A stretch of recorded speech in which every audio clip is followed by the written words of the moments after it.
اللهم صل على سيدنا ومولانا محمد وصاحب التاج والمعراج والبراق والعلم،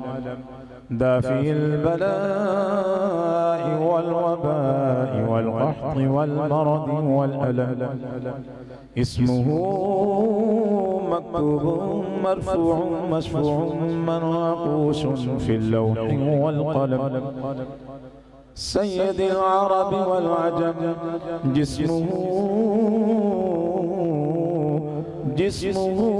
مقدس معطر مطهر منور في البيت والحرم، شمس الضحى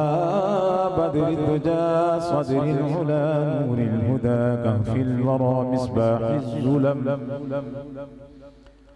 جميل الشيم شفيع الأمم صاحب الجود والكرم، والله عاصمه وجبريل خادمه والبراق مركبه والمعراج سفره وفوق سدرة المنتهى مقامه، وقاب قوسين مطلوبه والمطلوب مقصوده والمقصود موجوده، سيد المرسلين خاتم النبيين شفيع المذنبين أنيس الغريبين رحمة للعالمين،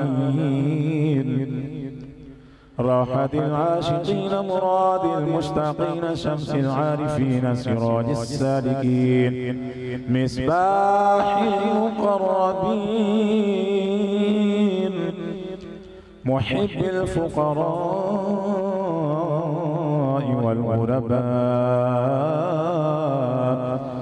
والغرباء واليتامى والمساكين،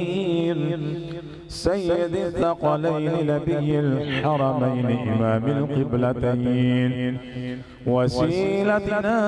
في الدارين صاحب قاب قوسين محبوب رب المشرقين ورب المغربين،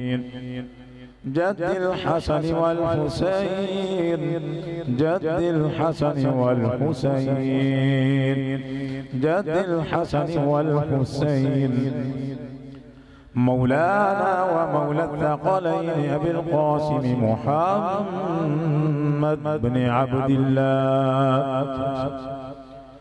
نور من نور الله، نور من نور الله، نور